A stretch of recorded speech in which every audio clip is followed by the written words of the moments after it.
Hi guys, my name is Dan. So today I'm going to read All About Kites, written by Elizabeth Austin, also by Maria Vorst. First question: over the years, how have kites, or what we have learned from kites, help people? Well, kites come in many kinds of uses, and I think it will take a bit too long to talk about it. So let's just skip the part and read a story to find out our answer. What's to know? Brutal, diplomat, elaborate, fisher, instruments, inventor, legends, shock, temperatures. Introduction. A few things are spread as energetic as the sky filled with colorful dancing kites. Each design is competing for your attention, long tailed dragons, spinning metallic stars, and favorite cartoon characters. Kites are no longer just simple tools. Modern aerodynamic materials and engineering techniques make new kite designs bigger, lighter, and stronger and allow them to perform like aerial acrobats. History of kites. Thousands of years ago, the first story kites were named after the kite bird, a large graceful bird with, with a very wide wingspan. In imitation, many early bird kites were shaped like birds, but people continually experimented with kite designs. Slowly, kites became increasingly elaborate and took on identifiable characteristics and consistent flight patterns.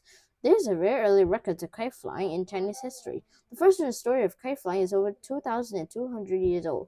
According to this story, the Chinese Zhou Hsin had figured out how far he could tunnel under his enemy's walls. He used a kite to measure the distance. Chinese legends also describe the philosophers Mozi and Liu Bian developing a kite that lifted Liu Bian into the air. Some kites have made history. The famous American diplomat and inventor Ben Franklin loved testing ideas. He used a kite to prove his idea that lightning was made of electric current. On a stormy day, he and his son tied a metal key to a kite string and flew their kite high into storm clouds. Just as he predicted, electricity from the clouds ran down the wet string to the metal key. When he reached toward the key, the electricity jumped from the key and gave him a shock. Warning: don't try this experiment.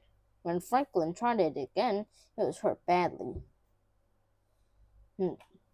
Unusual uses for kites. Fishing. Fish like to chase things in the water.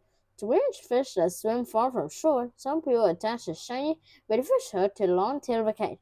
The airborne kite skips the bait through the water so the fish can see it, bite it, and be caught and reeled in. Weather charts. For years, scientists used especially built box kites to carry delicate weather instruments aloft to try and record wind speeds, and air temperatures. Real wind power.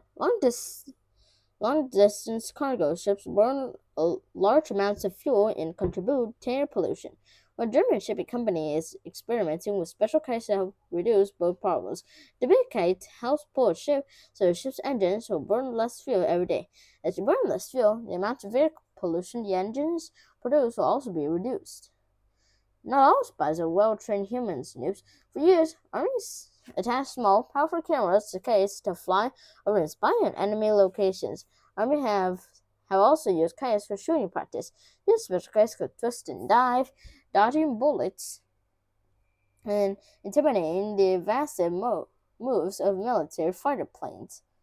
Watching kites sail lightly through the sky still makes everyone smile, just as watching the kite bird did long ago. With a little practice, almost everyone can assemble a kite and learn to fly. One day, you may want to test your new kite handling skills with multiple string stunt kites. Or you may want to participate in an extreme kite sport, such as kite surfing, where a big power kite pulls your surfboard. Make your own kite. You'll need two lightweight smooth sticks, one 3 feet 90 centimeters long, the other 2 feet 60 centimeters. A large plastic trash bag cut open. Also a lightweight cloth or plastic for the tail. Scissors, strong tape, a very long string. Step 1. Form a cross shape with the sticks. Wrap tape around the sticks where they meet. Step 2. Cut off a 4 foot 120 centimeters piece of string. Tape each end of the string to each end of the long stick. This string is called the bridle. Tie one end of the rest of string to the middle of the bridle. Step 3. Lay the cross on the open plastic bag. Cut a diamond shape around it. Make sure to cut the diamond shape wider than the ends of the sticks. Step 4. Fold the corners of the diamond over the ends of the sticks. Tape the corners tightly to the sticks. Step 5. For a tail, tape a strip of cloth or plastic to the bottom of the kite. Kite safety. Remember to choose an open, safe place to fly a kite.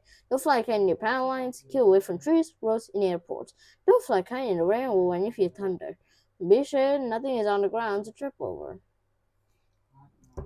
When it is time to test your first kite, pick a breezy day and take it to a flood open area. If the beach, if one is nearby, look around you to be sure there are no power lines or big trees to tangle your kite. Make sure there is nothing on the ground you could trip over. Right to start, hold the kite up by the barrel and run into the wind. When you feel it tug like a kite, let out a little string slowly until you feel the wind pulling your kite.